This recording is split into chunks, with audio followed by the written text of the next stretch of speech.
Good evening student, कैसे हैं आप सब। आशा करती हूँ आप सब बहुत अच्छे होंगे। जैसे कि आज गुरुवार है और गुरुवार को हमारी साइंस की क्लास लगती है, तो हम अपने चैप्टर को आज कंप्लीट करते हैं पूरे को, क्योंकि हमारी 9 क्लासेस हो चुकी हैं इस चैप्टर की और आज 10वां नंबर है इस क्लास का। तो आज हमारा लास्ट टॉपिक चल रहा है, उसको कंप्लीट करते हैं। जैसे कि मैं पदार्थ की संरचना एवं पदार्थ एवं परमाणु की संरचना पढ़ा रही थी। तो उसी में मैं अम्ल और क्षार का टॉपिक यानी एसिड और बेस के बारे में बता रहे थे। एसिड और बेस में मैंने आपको बताया था जो पीएच स्केल का जो मान होता है उसके बारे में बताया था। पीएच स्केल का मान ये इसी को बताता है कि यानी कि इसी को बताता है कि जो आपका 0 से लेके 14 तक का इसका मान होता है। जो 7 नंबर का, इससे पहले की क्लासेस में मैं बता चुकी हूँ। मैं अभी भी यहाँ पे आपको बता दूंगी। आ, एक जस्ट मिनट। हम्म ये जो 7 नंबर है, ये 7 नंबर उदासीनता को बताता है। उदासीन है यानी कि आपका जो विलियन है, जो सॉल्यूशन है वो कैसा है, उदासीन है, उसको बताता है ये पीएच मान। और मैंने यहाँ पे ये भी बताया है कि 7 से जब मान ऊपर बढ़ता है 14 तक, तो वो क्षार को बताता है, क्षार के मान को बताता है। और 7 से नीचे जाते हैं, यानी 7 से नीचे चलिए, उल्टी गिनती करिए। 7 यानी कि 7 6 5 4 3 2 1 करके ऐसे उल्टी गिनती में हम नीचे की तरफ जाएंगे, तो वो अम्ल को बताएगा। तो ये एसिड को प्रबल और दुर्बल के बारे में भी बताया मैंने कि जिस अम्ल का मतलब जिस विलयन का मान जो अम्लीय है, उसका मान अगर इस तरीके से नीचे घटता हुआ आता है, यानी कि अगर उसका मान 6 5 से नीचे जा रहा है, बिल्कुल 4 3 2 1 है, तो उसकी क्या बढ़ रही है, अम्ल की प्रबलता बढ़ रही है। और अगर मान बढ़ता हुआ ग्राफ में आ रहा है, जैसे कि क्षार में आता है, जैसे 8 9 10 में, तो ये बढ़ता हुआ जैसे आता है 11 12 13 14, तो यानी प्रबल क्षार की तरफ जा रहा है। तो ये हमने क्या है पढ़ लिया था। हमने ये इतना कर लिया था। आंसू जल के बारे में हमने जान लिया था कि आंसू जल क्या है, डिस्टिल वाटर, जो कैसा है, उदासीन होता है। अब हम देखिए, जो क्षार हैं, प्रबल कैसे, अम्ल कौन से, इनके बारे में अगर मैं यहाँ पे आपको थोड़ा सा बता दूं, तो जैसे कि प्रबल अम्ल, जैसे मैंने अभी बताया, जो पीएच स्केल में जो 7 मान है, वो क्या है, उदासीनता को बता रहा है, उदासीन, उदासीन। और अगर हम स्केल मान में अगर पीछे की तरफ गिनती करें, 6 5 4 3 2 1, और ये 0 तक जाएं। और इनमें पॉइंट में भी आ सकता है, जैसे कि मान लीजिए आप जानते हैं कि अपन स्केल लें, तो इनमें क्या होता है, इस तरीके से पॉइंट्स बने रहते हैं। अगर 3.5 है तो वो भी अम्ल है। ठीक है, तो इस तरीके से, तो ये यहाँ से जो गिरता हुआ ग्राफ है, यानी ये 0 की तरफ जाना, ये बता रहा है कि यहाँ इस मान पे दुर्बल अम्ल हैं और ये प्रबलता बढ़ती जा रही है। अम्ल की क्या बढ़ती जा रही है, प्रबलता, तो ये प्रबल अम्ल है। बच्चों ये इस बात का ध्यान रखना है, क्योंकि ये क्वेश्चंस पूछा जा चुका है कि कौन सा अम्ल मतलब प्रबल अम्ल है, इस तरीके से करके, तो पॉइंटों में पूछा गया था। तो आपको इसका बात का ध्यान रखना है कि नीचे की तरफ, यानी जिसका मान सबसे कम होगा, यानी 0 होगा या 1 होगा, या मान लीजिए 0.5 है, तो ये प्रबल अम्ल है, बजाय इस 6 के। यानी ये 3.5 लिख रखा है, ये इस 0.5 के सामने कैसा है, प्रबल है। वो सॉरी, दुर्बल पड़ गया है, मतलब 3.5 जो मान है, वो 0.5 ये वाला जो मान है, ये तो प्रबल अम्ल को बता रहा है कि अम्ल कैसा है, प्रबल है। और ये अम्ल कैसा है, दुर्बल। बताइए, आपको ये चीज समझ में आ गई होगी। मैंने आपको बताया कि जैसे जैसे नीचे की तरफ हम जाते हैं, यानी कि हमारी उल्टियां गिनतियां करते हैं, तो उसमें जो सबसे कम मान होता है वो प्रबलता को, प्रबल अम्ल को बताता है। पर इससे विपरीत क्या है, इसमें क्षार में है, मान इसमें बढ़ता हुआ है। देखिए यहाँ पे 11 12 13 और ये 14, लास्ट 14। तो ये जो गिर यानी इसमें बढ़ता हुआ ग्राफ है, यहाँ पे होगा दुर्बल क्षार, और जैसे जैसे मान पे बढ़ते जाएंगे तो वहां प्रबलता बढ़ती जाएगी और ये हो जाएगा प्रबल क्षार। ये क्या हो जाएगा? प्रबल क्षार। तो बताइए आपको ये चीज समझ में आ गई होगी। यानी अगर मान दिया जाए कि मान अगर दिया जाए कि 8 है, जैसे मान लीजिए 8.9 है, तो ये जो मान है और 13.2 है, तो कौन होगा प्रबल क्षार? तो ये होगा दुर्बल क्षार और ये होगा प्रबल क्षार। बताइए आपको ये चीज समझ में आ गई। अब ये प्रबलता और ये कैसे बढ़ती है, ये प्रबलता और कैसे बढ़ती है, ये उसमें से हम डिपेंड करेंगे। जैसे इसमें हम ये कर देते हैं, एक मिनट।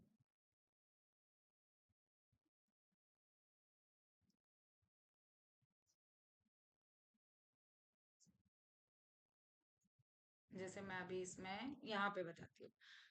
तो देखिए ये प्रबलता और ये कैसे बढ़ती है, जिसमें दुर्बल अम्ल और प्रबलता ये सांद्रता पे निर्भर करती है। कंसंट्रेट सांद्रता, यानी सांद्रता और तनुता के बारे में अभी हम समझेंगे ये क्या होता है, सांद्रता और तनुता। तो उसी के आधार पे आपको समझ में आएगा। देखिए कंसंट्रेट का मतलब यही होता है कि हम जिसमें, तनुता का मतलब होता है कि जिसमें जल की मात्रा हम क्या कर दें, बढ़ा दें। उसमें क्या कर दें, जल की मात्रा को बढ़ा दें, मात्रा बढ़ा दें। जैसे मैं अभी आपको बताती हूँ, जैसे मैं एक वो लेती हूँ, आपको उससे समझ में अच्छे से आएगा।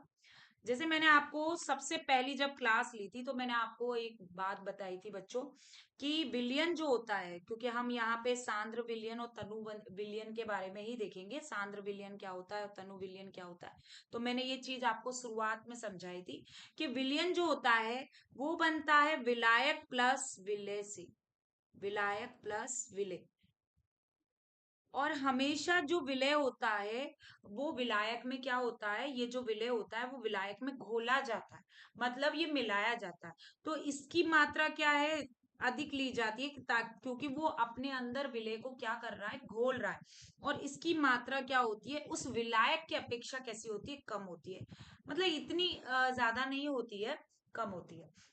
तो यहाँ पे हम एक उदाहरण लेते हैं जिससे आपको समझ में आएगा अच्छे से, कि अगर हमने उदाहरण लिया कि विलायक जल है, क्या है, जल, और हमारा जो विलय है कोई अम्ल ले लेते हैं। जैसे हमने अम्ल ले लिया, हमने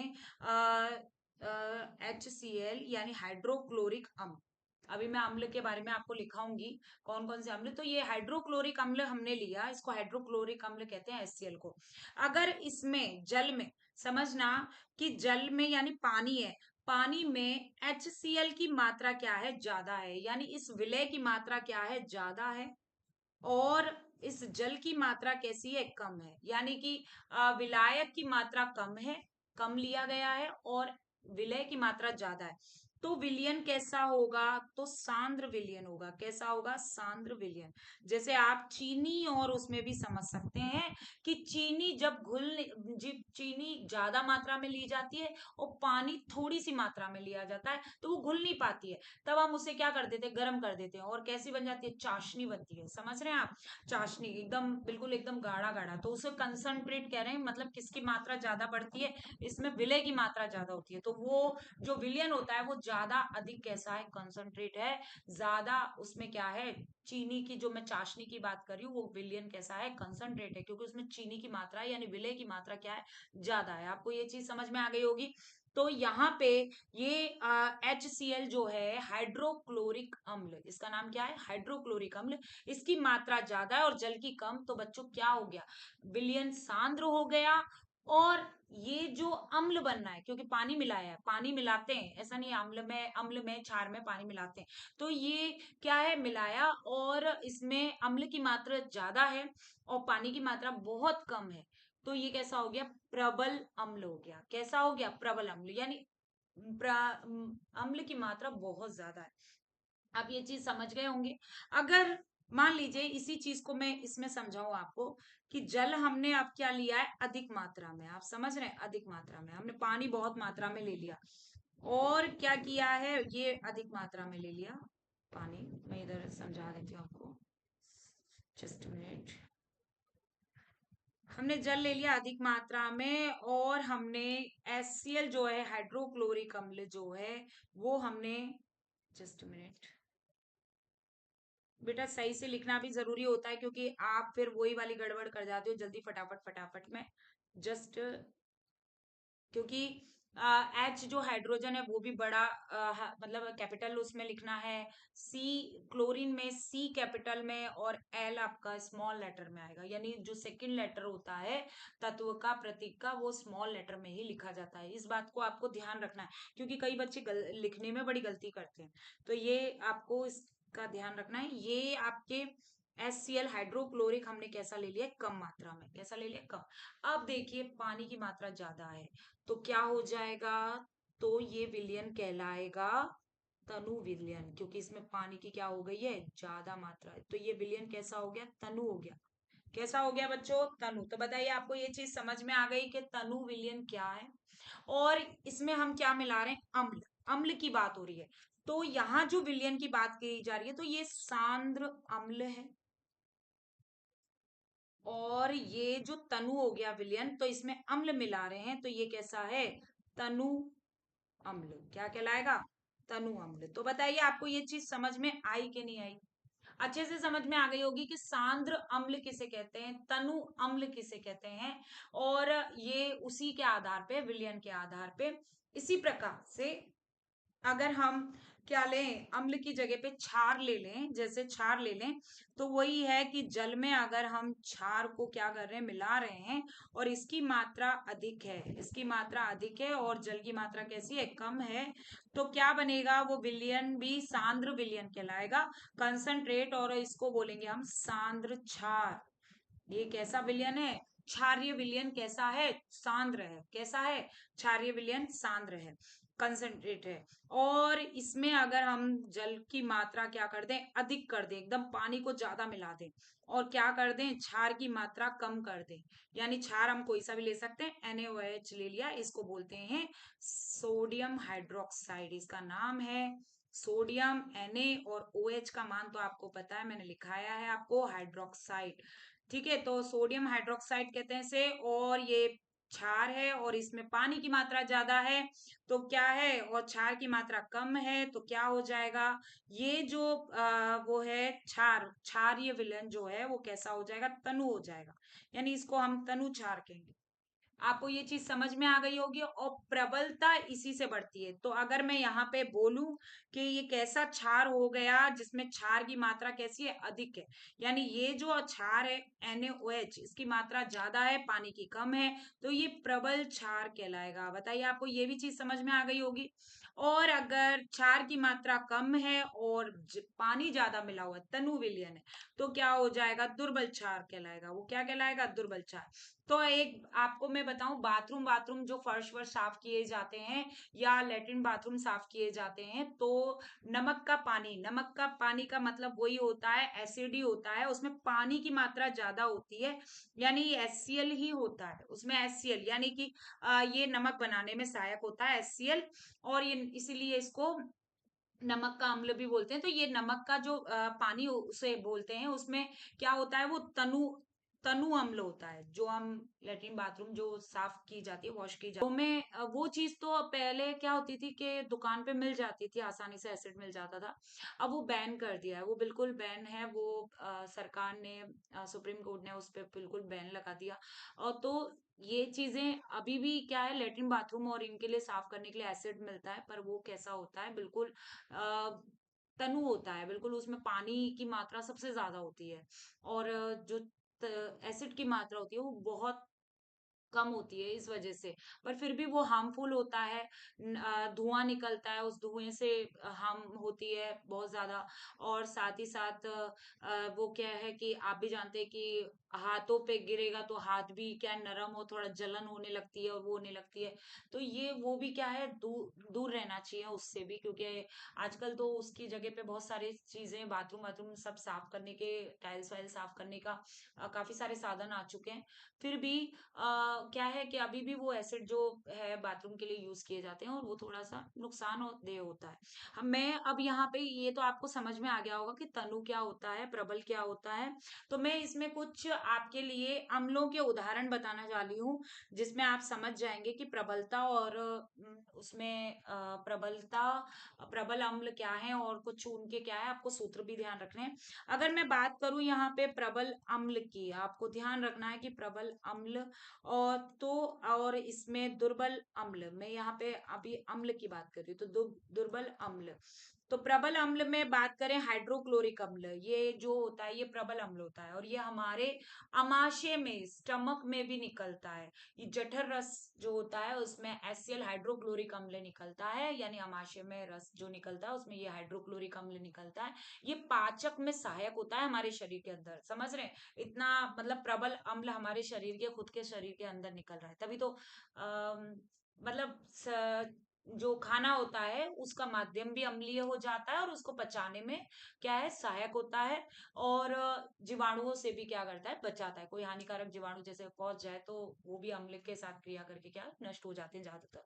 तो ये अम्ल एचसीएल हाइड्रोक्लोरिक अम्ल आप समझ गए होंगे। मैं यहाँ पे इसका नाम नहीं लिखा रही हूँ, पर आपको मैं बोल रही हूँ तो आप समझ गए होंगे, हाइड्रोक्लोरिक अम्ल बोलते हैं इसको।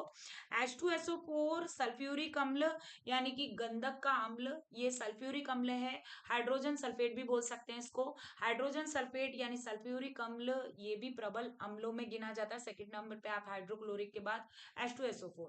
और भी हैं जैसे HNO3 नाइट्रिक अम्ल, नाइट्रिक अम्ल, ये भी प्रबल अम्ल में आते हैं। अगर हम दुर्बल अम्ल की बात करें तो जिन्हें हम आसानी से क्या है, खा सकते हैं, जो हमारे वातावरण में क्या है, मिल रहा है। जैसे कि उदाहरण के लिए हम लें यहाँ पे नींबू, नींबू के रस में, यानी कि आपको मैंने पहले ही बता दिया था कि अम्ल स्वाद में कैसा होता है, खट्टा। और ज्यादातर हम जो खट्टे पदार्थ जो भी खाते हैं, ज्यादातर उसमें क्या होता है, एसिड होता है, अम्ल होता है। तो नींबू के रस में, नींबू का जो रस है उसमें मिलेगा, जो मिलने वाला जो अम्ल होता है उसका नाम होता है, आप ही मुझे बता दो, नींबू में क्या मिलेगा?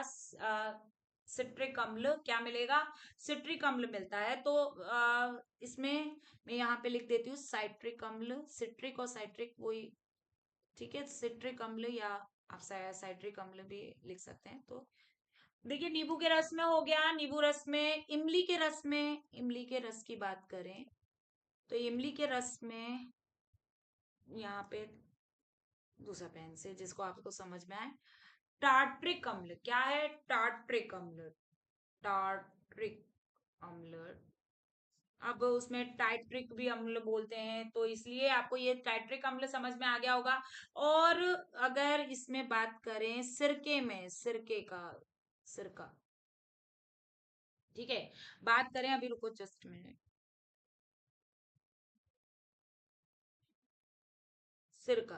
अब सिरका में कौन सा अम्ल मिलेगा? तो ऐसे यहाँ पे आप खुद मुझे कमेंट भी करते रहें, क्योंकि कमेंट का भी बहुत जरूरी है, क्योंकि यहाँ पे बताएंगे आप, क्योंकि पुरानी अगर क्लासेस किसी बच्चे ने देखी है तो वो बता सकता है। यहाँ पे मैंने बताया था इससे पहले कि उस क्लासेस में एसिटिक अम्ल क्या मिलेगा, एसिटिक अम्ल, और इसका सूत्र आया था बच्चों, एसिटिक अम्ल।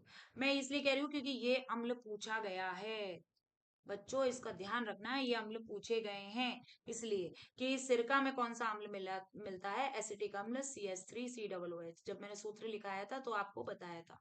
ठीक है, तो ये दुर्बल अम्ल में जिनको हम आराम से खा सकते हैं, है ना, खाते हैं और बताते हैं। संतरे, संतरे की बात कर लें, अगर संतरे में कौन सा रस, तो संतरे में भी, संतरे के रस में भी साइट्रिक अम्ल पाया जाता है, संतरे में भी साइट्रिक अम्ल, इमली में टार्ट्रिक अम्ल, सिरका में एसिटिक अम्ल। और कौन सा रह गया है, जरा बताइए, आप ही थोड़ा सा गौर करिए, अगर कोई मिल रहा है, अगर मिलता है तो मैं भी देख लेती हूँ थोड़ा सा।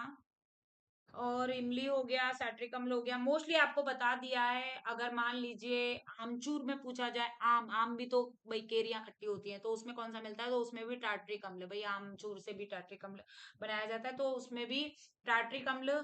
और कोई अम्ल जो आप खाते हो जो मैंने नहीं बताया तो आप पूछ सकते हैं मुझसे, ठीक है। तो अब क्षार की अगर बात करें हम, कि क्षार, क्षार में कौन सा प्रबल है, कौन सा दुर्बल है, तो क्षार को तो मोस्टली क्या है, दुर्बल क्षार भी है तो हम उसको नहीं खाते हैं, समझ रहे हैं, क्षारों को नहीं खाया जा सकता।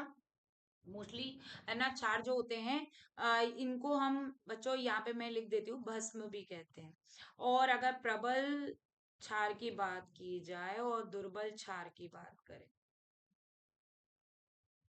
तो प्रबल क्षार में जैसे कि आपको पता है, मैंने शुरुआत में आपको बताया था कि जो क्षार होता है वो क्या देगा, OH, OH माइनस देगा। तो प्रबल क्षार में हमारा सोडियम हाइड्रोक्साइड सबसे पहले आता है। ये नमक बनाने में ये भी सहायक होता है, ये नमक बनाने में सहायक होता है। तो यहाँ पे ये क्या है, ये प्रबल क्षार है। ओ सॉरी, प्रबल क्षार NaOH यानी सोडियम हाइड्रोक्साइड। और भी एक आध नाम, जैसे अपन KOH, पोटेशियम हाइड्रोक्साइड, ये भी प्रबल क्षार है। अब दुर्बल क्षार की बात करें अगर हम, तो इसमें सबसे बेस्ट उदाहरण जो होता है वो कैल्शियम हाइड्रोक्साइड का आ जाता है, चूने का, क्योंकि ये दुर्बल हो गया ये क्षार, हम यूज करते हैं उसमें। ठीक है, और भी क्षार होते हैं जो यूज किए जाते हैं किसमें, दुर्बल होते हैं, जो ज्यादा प्रभावशाली नहीं होते हैं। और ज्यादातर आपसे इतने क्वेश्चंस नहीं पूछे जाएंगे। जो मैंने अभी अम्ल का बताया आपको, इसको सबसे ज्यादा ध्यान रखना है। नींबू में, नींबू के रस में, संतरे के रस में कौन सा अम्ल पाया जाता है, इमली, सिरका, ये। और अमाशय से कौन सा अम्ल निकलता है, तो हाइड्रोक्लोरिक अम्ल निकलता है।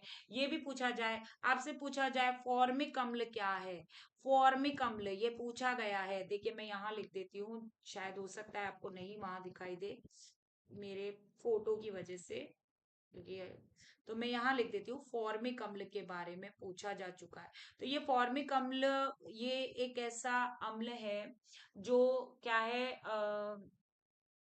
कीड़े मकोड़े जो होते हैं, यानी कि छोटे कीड़े होते हैं, जो कीट होते हैं, कीट कीट होते हैं, उनसे निकलता है ये फॉर्मिक अम्ल।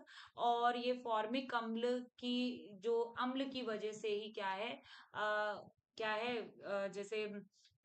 जैसे कोई डंक वंक या जो भी हमको लगता है, तो उसमें यही अम्ल होता है, फॉर्मिक अम्ल। अब मैं एक चीज और बताना चाहती हूँ यहाँ पे, दांत सड़ जाते हैं, दांत सड़ जाते हैं, उनमें कैविटीज हो जाती है, हम मीठा खा लेते हैं, कुछ भी खा लेते हैं, और हम ब्रश नहीं करते हैं, रात में सो जाते हैं ज्यादातर बच्चों। हमें 2 टाइम ब्रश करना चाहिए, नहीं तो दांत क्या है, खराब हो जाएंगे। तो अगर हम ब्रश नहीं करें और क्या है, लगातार हम खा रहे हैं, खाना खा रहे हैं, सब कुछ खा रहे हैं, हम कुल्ला भी नहीं कर रहे, ब्रश भी नहीं कर रहे, तो क्या होंगे, जम्स, जो बाहरी वातावरण के सूक्ष्म जीव हैं वो हमारे दांतों पर आएंगे। खाना कोई फंस जाता है, टुकड़ा वुकड़ा फंस जाता है, आपको पता भी नहीं चलता, दांतों के बीच में फंस जाता है, उसमें जम्स लग जाएंगे, और धीरे धीरे खाएंगे, और हमारे क्या है, दांतों को भी नुकसान पहुंचाएंगे, मसूड़ों को खाना स्टार्ट करेंगे, मसूड़ों में भी करेंगे, कैविटी बनाएंगे दांत में। कैविटी बनाएंगे तो उससे क्या है, नुकसान होगा। और इससे क्या होगा कि बच्चों की वो है ना, हार्म करेंगे हमारे उसको। तो इससे वो क्या है कि वहां वो अम्ल छोड़ते हैं, क्या छोड़ते हैं, अम्ल। और वो हमारे दांतों से क्रिया करते हैं, जबकि हमारे जो दांत होते हैं ना, वो सबसे मजबूत सीमेंट होता है, सफेद कलर का, जो ये आप देख रहे हो सफेद कलर का सीमेंट बहुत मजबूत होता है। इसे इनेमल बोलते हैं, क्या बोलते हैं, इनेमल। ये सबसे ज्यादा मजबूत पदार्थ है हमारे भाई शरीर का।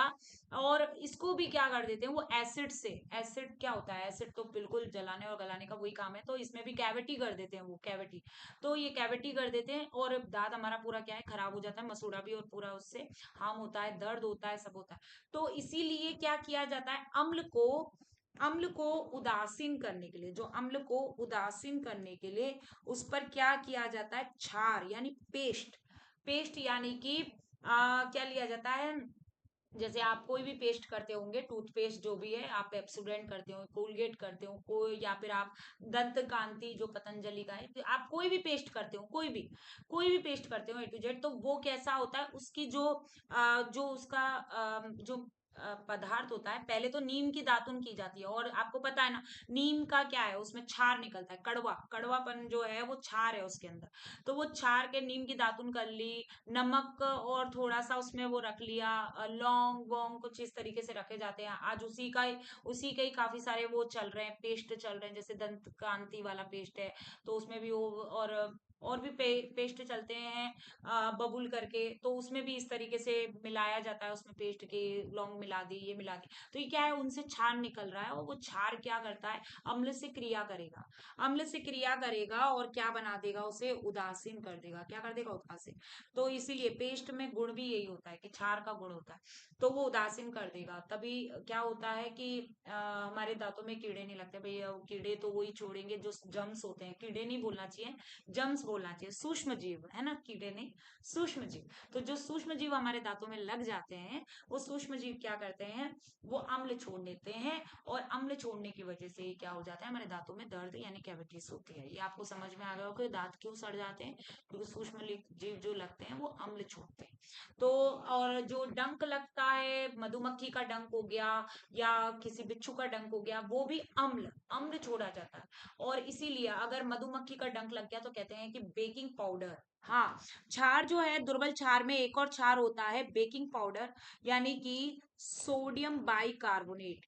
बच्चों ये भी है, ये इसको इसको तो हम डालते हैं अपने बेकिंग करने में काम करते हैं, इसको खाते भी है। तो इसका मतलब बेकिंग पाउडर, यानी ये कैसा है, दुर्बल क्षार।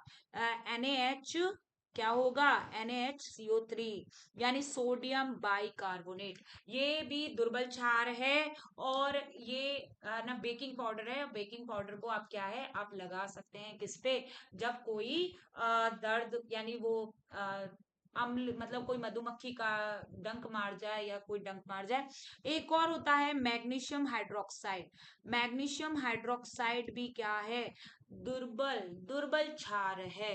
ये भी उसी क्षार में काम आता है, जब डंक वंक लगता है, किसी कीट का डंक लगता है, तब हम ये मैग्नीशियम हाइड्रोक्साइड का भी प्रयोग करते हैं। तो बच्चों ये आपको समझ में आ गया होगा कि क्या, जब अम्ल और क्षार क्रिया करते हैं तो उदासीन यानी कि जो लवण बनता है, क्या बनता है, उदासीन तो ये अभिक्रिया होती है, लवण बनता है, क्या बनता है, लवण, यानी ये लवण बना। तो अम्ल हम अगर लें, एक बार लें HCl, हमने प्रबल अम्ल लिया, और प्रबल अम्ल के साथ क्या लिया हमने, प्रबल क्षार लिया। देखिए ये प्रबल अम्ल के साथ हमने प्रबल क्षार ले लिया, और क्या बन गया, देखिए ध्यान से, जो H है, जो हमारा ये H है, वो OH के साथ जुड़ के उसने तो जल निकाल दिया, और सोडियम ने Cl से क्रिया कर ली, यानी बन गया लवण NaCl। कौन सा लवण बना, NaCl, इसको बोलते हैं नमक, ये लवण है, नमक, नमक का सूत्र है।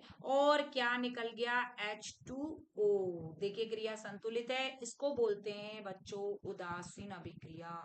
ये उदासीन कर देती है, अम्ल के साथ जब हम क्रिया क्षार की करा देते हैं, उदासीन यानी कि डंक लगा, अम्ल लगा, उस पर आपको दर्द नहीं हो, वो नहीं हो, रिएक्ट नहीं हो, कोई रिएक्शन नहीं हो, तो तुरंत आपको क्या है, क्षार का प्रयोग करना है उस पे।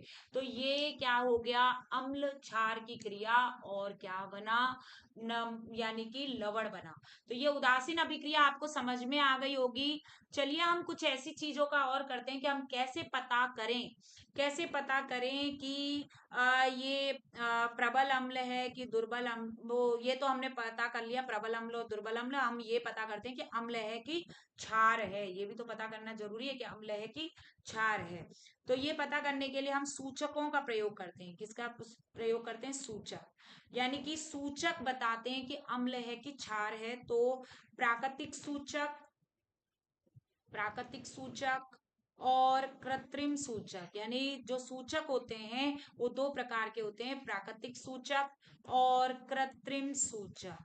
ठीक है, तो ये देखिए प्राकृतिक सूचक कौन कौन से होते हैं, तो यहाँ पे मैं आपको बता देती हूँ। प्राकृतिक सूचक जो होते हैं वो होते हैं जैसे कि लिटमस पत्र। क्या होते हैं, लिटमस पत्र। लिटमस पत्र की कहानी समझ लीजिए, मैं यहीं पे आपको समझा रही हूँ। देखिए हो सकता है आपको यहाँ पे सूचक नहीं दिखाई दे रहा हो मेरी स्क्रीन से, तो आप देखिए यहाँ पे जब मैं बोल रही हूँ तो आपको समझ में आ रहा होगा कि मैं किसके बारे में बात कर रही हूँ, मैं सूचकों की। तो लिटमस पत्र की कहानी समझिए। लिटमस पत्र क्या है, ये कैसे प्राकृतिक हुआ। लिटमस पत्र ऐसा होता है, देखो बच्चों ये दिख रहा है आपको, ये पत्ती जैसी बनाई जाती है लिटमस पत्र। अब ये अगर बच्चा देखता है तो यू कहता है मैडम ये तो कागज का बना हुआ है, और कागज भी प्राकृतिक प्राकृतिक ही होता है भाई, पेड़ पौधों से प्राप्त होता है तो प्राकृतिक हो गया। तो कागज जैसा दिख रहा है, तो ये कागज है, पर इसकी कहानी अलग है। ये लिटमस पत्र लाइकेन का बना होता है। लाइकेन, लाइकेन क्या है? लाइकेन बच्चों एक सहजीवी है। सहजीवी जो साथ साथ जीवन करते हैं, यानी कवक प्लस शैवाल। बताइए, आपको समझ में आ रहा है? कवक और शैवाल दोनों साथ रहते हैं। और ये जो लाइकेन की कहानी आपको इसलिए समझनी है, बेस्ट है ये लाइकेन, कि ये वहां पाए जाते हैं सबसे ज्यादा मात्रा में जहां का वातावरण, यानी जहां के वातावरण में प्रदूषण की मात्रा बहुत कम होती है, ना के बराबर होती है, यानी प्रदूषण नहीं होता है। जैसे जैसे प्रदूषण बढ़ता है, वहां लाइकेन की क्या हो जाती है? संख्या खत्म हो जाती है, मतलब कम होने लगती है। आप समझ रहे हैं? कम होने लगती है। तभी तो ये हमारे वातावरण में प्रदूषण ज्यादा है तो हमें लाइकेन नहीं मिलता है, ऐसे नहीं मिलता। पर पहाड़ी वाले इलाके पे जाओ, पहाड़ों में जाओ, वहां पे आपको लाइकेन मिलेगा। वहां मॉइस्चर भी है, और वहां पर क्या है, पहाड़ी इलाके में बिल्कुल ऊंचाइयों पर क्या है, वहां पे प्रदूषण भी कम है। वहां गाड़ी वाड़ी इस तरीके से घूमती नहीं है, तो कम प्रदूषण होता है, पॉल्यूशन कम होता है। तो इसी वजह से वहां पे लाइकेन की संख्या क्या होती है? ज्यादा ज्यादा पाई जाती है।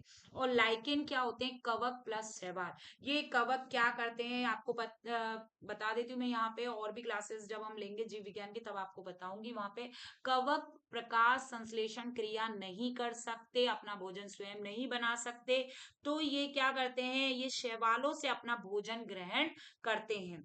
पर ये शैवाल को क्या देते हैं भाई? भोजन ग्रहण कर रहे हैं, यानी शैवाल इनको भोजन दे रहा है प्रकाश संश्लेषण करके। पर शैवालों के लिए मदद करते हैं कि ये मिट्टी से जो जल है और खनिज तत्वों को अवशोषित करके, खनिज तत्वों को और जल को अवशोषित करके किसको देते हैं? शैवालों को देते हैं। किसको देते हैं? शैवालों को। तो शैवालों से ये जल और खनिज तत्व देते हैं, और शैवालों से ये क्या लेते हैं?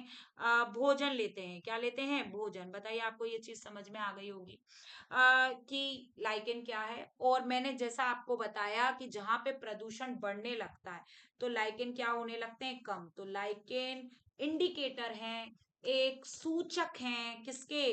प्रदूषण के। यानी प्रदूषण के इंडिकेटर हैं। अगर प्रदूषण बढ़ रहा है, बढ़ेगा, तो लाइकेन की संख्या क्या हो जाएगी? घट जाएगी, यानी लाइकेन खत्म वो हो जाएगा। तो ये एक प्रदूषक सूचक है। प्रदूषण बढ़ता है तो क्या है? लाइकेन कम हो जाते हैं, खत्म हो जाते हैं। तो ये आपको, ये एक सूचक है किसके रूप में? प्रदूषण के। और ये सूचक भी बनाए जाते हैं अम्ल क्षार के भी। तो देखो, इनसे लाइकेन से ही लिटमस पत्र बनाया जाता है बच्चों। ये आपको समझ में आ गया होगा। और देखिए, लिटमस पत्र नीले रंग का, नीले रंग का आपको दिख रहा है चित्र में, और लाल रंग का। ठीक है, नीले रंग का और लाल रंग का। अब बात करें, जब नीला रंग क्या हो गया है, देखिए आपको ये पहले वाले चित्र में आपको दिख रहा होगा कि नीला लिटमस पत्र क्या हो गया? लाल। और लाल कब होता है? जब विलयन कैसा हो? एसिड। कैसा हो? एसिड। तो जो नीला लिटमस पत्र होता है, नीले रंग का जो लिटमस पत्र होता है, वो कैसा हो जाता है? वो हो जाता है, नीला लिटमस पत्र किस में बदल जाता है? लाल में। नीला लिटमस पत्र यहाँ पे, अरे जस्ट नीला, यहाँ पे नीला लिख देते हैं।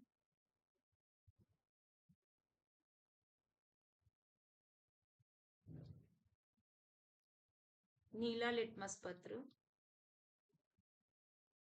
किसमें चेंज हो रहा है? लाल। लाल में। लाल में। देखिए, आप ये चित्र में देख रहे होंगे साफ। तो विलयन कैसे पता करें कि अम्लीय है कि क्षारीय है? हमें नहीं पता ये क्षार है कि अम्लीय। तो हम लिटमस पत्र का प्रयोग करेंगे, और नीला लिटमस पत्र जब लाल हो जाता है, क्या हो जाता है? लाल। तो वो विलयन कैसा है? अम्लीय है। कैसा विलयन है? अम्लीय विलयन है। बताइए, आपको ये चीज समझ में आ गई होगी, चित्र से आपको समझ में आ गया होगा। और अगर देखिए, ये दूसरे वाले चित्र में, ये कैसा लिटमस है? लाल। ये कैसा लिटमस है? लाल। तो लाल लिटमस पत्र क्या हो जाता है? नीला हो जाता है। देखिए, नीला हो गया है, ये नीला। तो ये नीला हो जाता है, तो ये कैसा विलयन है? क्षारीय विलयन है। कैसा है? क्षारीय विलयन। और ये कैसे पता करा हमने क्षारीय विलयन का? नीले लिटमस पत्र। आपको अगर याद करना है तो आप एक को याद कर सकते हैं। अगर आपको याद करना है तो एक को याद कर सकते, अनील करके। कैसे कर सकते हैं? अनील करके ऐसे याद कर सकते। अब बात करें, जैसे कि अ माने तो अम्ल, और नी माने नीला, नीले रंग को क्या कर रहा है? नीला। नीला रंग क्या हो रहा है, नीला लिटमस पत्र क्या बन रहा है, लाल में कन्वर्ट हो रहा है। किस में हो रहा है, लाल में। तो ये अनिल नाम से आपको याद रहेगा, यानी अम्ल, और नीला लिटमस पत्र किस में कन्वर्ट हो रहा है, लाल में। आप एक को याद करो, दूसरा अपने आप याद हो जाएगा। बताइए, आपको ये चीज समझ में आ गई होगी लिटमस पत्र की। और इनके अलावा भी और प्राकृतिक सूचक हैं, जैसे कि हल्दी। हल्दी की बात करें तो हल्दी भी क्या है, प्राकृतिक सूचक है। हल्दी अगर कपड़ों पे लग जाती है, जैसे उसमें नींबू का रस, यानी देखिए जैसे नींबू का रस में आप मिलाएंगे हल्दी को, यानी अम्ल के साथ हल्दी क्या रंग देती है आपको, और ये क्षार के साथ क्या रंग देती है, इस बात का ध्यान रखना है। हम जब खाना वाना बनाते हैं तो वो खाना कैसा होता है, जैसे मैंने अभी कुछ देर पहले बताया था कि हमारे शरीर के अंदर हाइड्रोक्लोरिक अम्ल निकलता है अमाशय से। तो यानी कि इसका मतलब ये है कि वो हाइड्रोक्लोरिक अम्ल क्या करता है, जब भोजन का पाचन करता है, भोजन का जो माध्यम होता है वो क्षारीय होता है, क्योंकि भोजन में ज्यादातर क्या होते हैं, क्षार पाए जाते हैं, प्रोटीन जैसे पाया जा रहा है तो उसमें क्षारीय तत्व पाए जाते हैं। तो ये क्षार होता है ज्यादा, उस क्षारीय माध्यम को क्या किया जाता है, अम्लीय किया जाता है। तो आप समझ गए होंगे, जो हम खाना बना रहे हैं, तेल यूज कर रहे हैं, वनस्पति तेल या और भी चीजों को यूज कर रहे हैं, तो उसमें क्षार की मात्रा, तो आपने देखा होगा कि जो जैसे ही हल्दी लगाते हैं, हल्दी खाने की बात नहीं करते हैं, खाने में हल्दी डालते हैं, वो मैं उसके बारे में ही बात कर रही थी आपसे, कि खाने में हल्दी डालते हैं। तो हल्दी डालते हैं तो जैसे पीला पीला दाग तेल और उस पे डर लग जाता है, तो जो हल्दी डालते हैं हम खाने में, वो हल्दी क्या होती है, जैसे कपड़े पे दाग लग गया हल्दी का, ठीक है, तेल में मिला होता है वो हल्दी का दाग, तो हल्दी लग गई, तो जैसे हम साबुन लगाते हैं, क्या लगाते हैं, साबुन। तो साबुन लगाते हैं तो वो साबुन क्या होता है, क्षार होता है बच्चों, क्या होता है, क्षार। तो जैसे ही हमने लगाया हल्दी पे, क्षार लगाया, यानी क्षार लगाया, तो वो लाल रंग देता है, वो क्षार क्या देगा, लाल। यानी कपड़े पर हल्दी है और हमें पहचान करना है सरफ के पानी में, ये मान लीजिए ये पानी कैसा है, सरफ का पानी है या वैसा पानी है, तो वो क्या देगा, क्षार। मैं तो आपको एक उदाहरण बता रही हूँ आपको, जैसे मैंने कपड़े पे लग गया या दाग उस पे, तो वो लाल रंग देता है, क्या देता है बच्चों, लाल रंग। बताइए, आपको ये चीज समझ में आ गई होगी, लाल रंग। ठीक है, तो लाल रंग, तो ये क्षार के साथ लाल। अब अम्ल के साथ कैसा रंग आप देख सकते हैं, नींबू का विलयन हुआ उसमें हुआ, तो थोड़ा सा नींबू का रस हल्दी में डाल के देखिए, उसमें आपको पता चल जाएगा, कुछ हरा, कुछ हरा नीला रंग का, यानी आपको नीला रंग ज्यादा सा दिखाई देगा।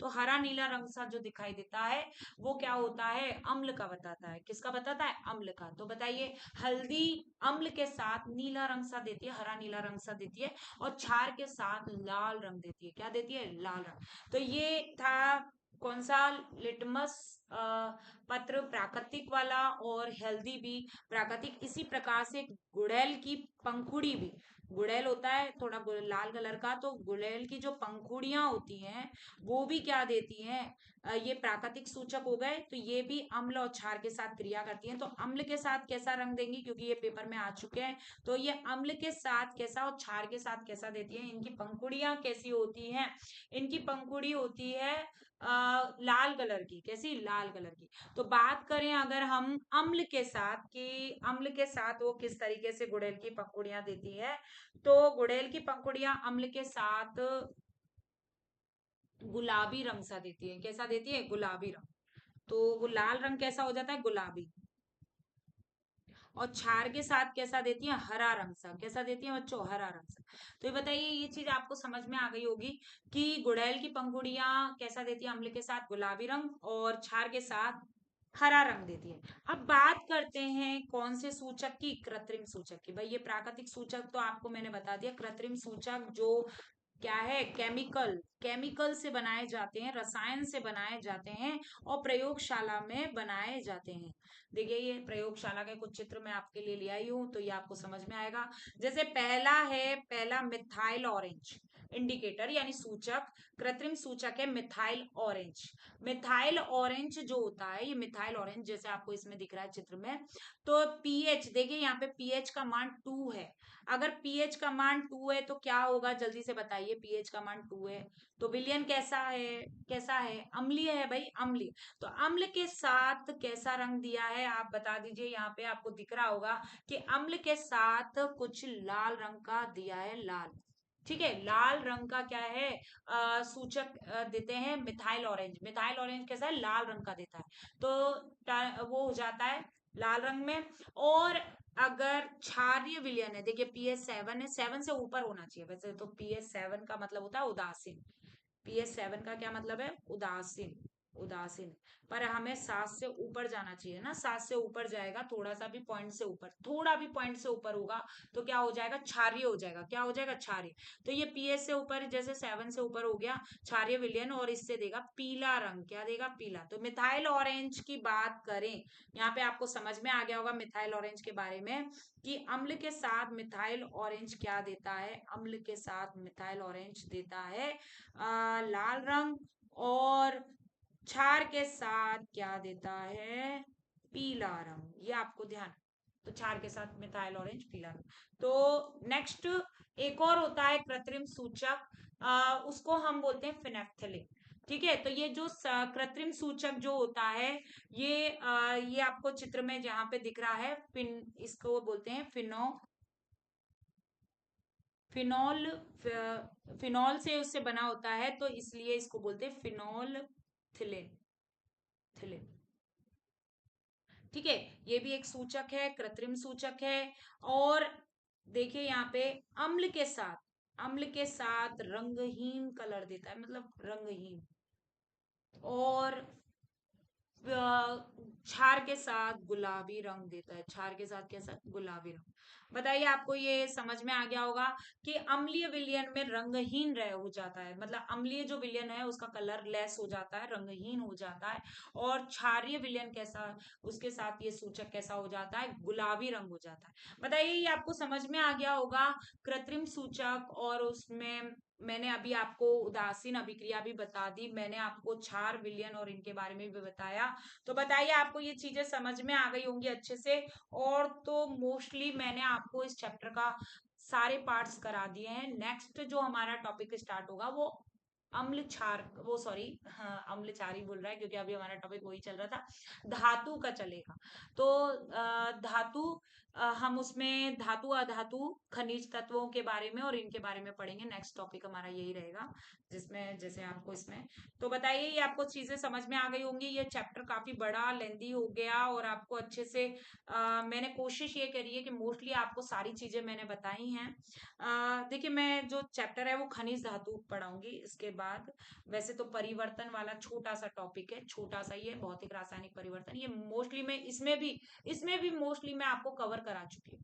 एक दिन की क्लास है वो, तो वो बीच में आपके आ जाएगी, पर खनिज एवं धातु वाला टॉपिक मैं आपको बताऊंगी। तो मैंने इसमें आपको परमाणु की संरचना भी बताई, मैंने आपको इसमें रासायनिक मतलब केमिकल रिएक्शंस के बारे में भी आपको बताया, रासायनिक अभिक्रिया के बारे में मैंने आपको पूरे उसमें स्ट्रक्चर जो होता है पूरा परमाणु का, वो मैंने आपको पूरा डिस्कस किया, तत्वों के बारे में डिस्कस किया। और उसमें परमाणु में ये भी संयोजकता, परमाणु भार, और ये परमाणु क्रमांक, ये सभी चीजें मैंने आपको बताई हैं। मोस्टली आपको समझ में आया होगा। 10 क्लासेस इसीलिए ली कि चैप्टर काफी बड़ा और आपको आराम से समझ में आया होगा। अब तो ज्यादा ऐसे बड़े बड़े चैप्टर्स है नहीं, छोटे छोटे ही हैं, क्योंकि इसमें इसमें हो जाता है 3-4 चैप्टर मिक्स हो जाते हैं इस पहले वाले टॉपिक में। तो बताइए, आपको ये अच्छे से समझ में आया होगा, आशा करती हूँ। और भी कोई डाउट्स हो तो प्लीज कमेंट में लिखिए। और आज का हमारा टॉपिक कंप्लीट होता है, तो हम यहीं पे अपनी क्लास ऑफ करते हैं। क्लास भी काफी लेंदी हो गई है, तो यहीं पे क्लास ऑफ करते हैं। खुश रहिए और पढ़ाई करते रहिए, पेपर बहुत करीब है। तो ये 2 महीने लग जाइए डट के, क्योंकि हमें छात्रवृत्ति में जितनी भी छात्रवृत्ति या जो भी पेपर नवोदय हो गया या आपका मिलिट्री हो गया, या और भी पेपर्स जो निकलेंगे, हमें उनमें सिलेक्शन लेना है। हमारा पहला उद्देश्य यही होना चाहिए, हमें लेना है, हमें चयनित होना है।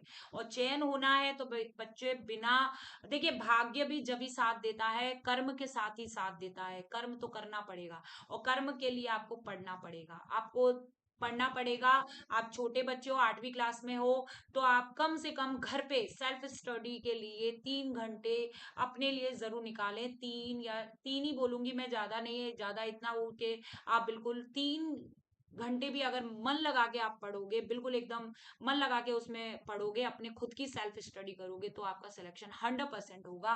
क्योंकि सेल्फ स्टडी करने वालों का सबका सिलेक्शन हुआ। मेरे भी बच्चे जब घर पे पढ़ते हैं, उन सभी बच्चों का सिलेक्शन हुआ है। तो आप खुद मेरे उस पे चैनल पे देख सकते हैं, कई बच्चों का सिलेक्शन दिया है। तो इसी वजह से आप आपको भी ये मैडम यही कह रही हैं, क्योंकि आज शिक्षक दिवस है। आप सभी बच्चों को, एक टीचर का यही उद्देश्य है कि आप सभी मेहनत करें, सिलेक्शन पाएं। क्योंकि जब एक विद्यार्थी, एक स्टूडेंट जब आगे बढ़ता है, तो एक टीचर को सबसे ज्यादा खुशी होती है। उसके खुद के सम्मान से ज्यादा बच्चों को जो सम्मान मिलता है, बच्चों की प्रगति होती है, जो उन्नति होती है, वो एक टीचर के लिए सबसे बड़ा अवार्ड होता है। सबसे बड़ा अवार्ड मेरे लिए मेरे बच्चे हैं। जब सिलेक्ट होते हैं, तो सच बता रहे हैं, हमें इतनी खुशी मिलती है। मेरे कई बच्चों का आज सिलेक्शन, आज जैसे आज खुशी मैं आपसे शेयर कर रही हूँ कि श्रेष्ठा योजना में बच्चों को बड़ा स्कूल मिला। उनके 4 साल तक वो वहीं हॉस्टल में रहेंगे, फ्री मुफ्त शिक्षा पाएंगे। तो एक टीचर टीचर कितना खुश हो सकता है, आप समझ सकते हैं। तो आपका जब सिलेक्शन होता है, आपके जब आप मुझे सूचना देते हैं, मैडम हमारा हो गया एनएमएमएस में, या वो जैसे मेरी पुरानी क्लासेस जब जिन बच्चों ने लिए, तो उन सभी बच्चों ने मुझे सूचना दी कि भाई हमारा हो गया, तो हमें बड़ी खुशी हुई। हम बता नहीं सकते आपसे कि हमें कितनी खुशी मिली, कि वो शब्दों में बयान नहीं की जा सकती उस खुशी को। तो आप भी ये फिर दोबारा हमें खुशी दीजिए। हम अब एक टीचर को एक तोहफा दीजिए, अपना सिलेक्शन लेके। अपना सिलेक्शन जरूर करिए, सिलेक्शन के लिए आप मेहनत करिए। अभी आपके पास सिर्फ यही है काम, कि आप मेहनत करिए। मैं ये कह रही हूँ कि अगर 8वीं क्लास में अगर आप कहीं भी कोई भी वैसा वर्क कर रहे हैं, खेलिए कूदिए सब करिए, पर लेकिन उनका समय ये नहीं कि पढ़ाई को कम समय दें और बाकी चीजों को आप ज्यादा समय दें। तो ये फिर गलत होगा। उन चीजों को कर दीजिए कम, उनका समय कर दीजिए कम, और पढ़ाई को ज्यादा इंपॉर्टेंस दीजिए। क्योंकि बेटा वही आगे चल के आपका भविष्य सुनिश्चित करेंगे। क्योंकि ये चीजें जो मिलती हैं, छात्रवृत्ति या जो भी चीजें मिलती है ना, वो आपको एक तो बूस्ट करती है, आपका कॉन्फिडेंस बढ़ाती है, और साथ ही उनसे, छात्रवृत्ति से जो आपको पैसा मिलता है, जो आपकी आर्थिक स्थिति में मदद करती है, आपको आगे की स्टडी में आपको मदद करती है, वो बहुत इंपॉर्टेंट होते हैं। मेरे बच्चे पढ़ नहीं सकते थे आगे, उनके लिए ये जो छात्रवृत्ति एनएमएमएस की बहुत बहुत मतलब उपयोगी रही है, वो आगे की अपनी पढ़ाई कर सके। तो इसीलिए मैं आपसे कह रही हूँ कि आप भी मेहनत करिए, लीजिए ये छात्रवृत्ति लीजिए, और मुझे ये तोहफा दीजिए आज शिक्षक दिवस पे। बताइए मुझे कमेंट करके कि हाँ मैम, हम मेहनत करेंगे, आपको ये गुड न्यूज जरूर देंगे कि हमारा सिलेक्शन हो गया। तो ओके बच्चों, इसी बात से मैं आज की क्लास यहीं ऑफ करती हूँ। Thank you.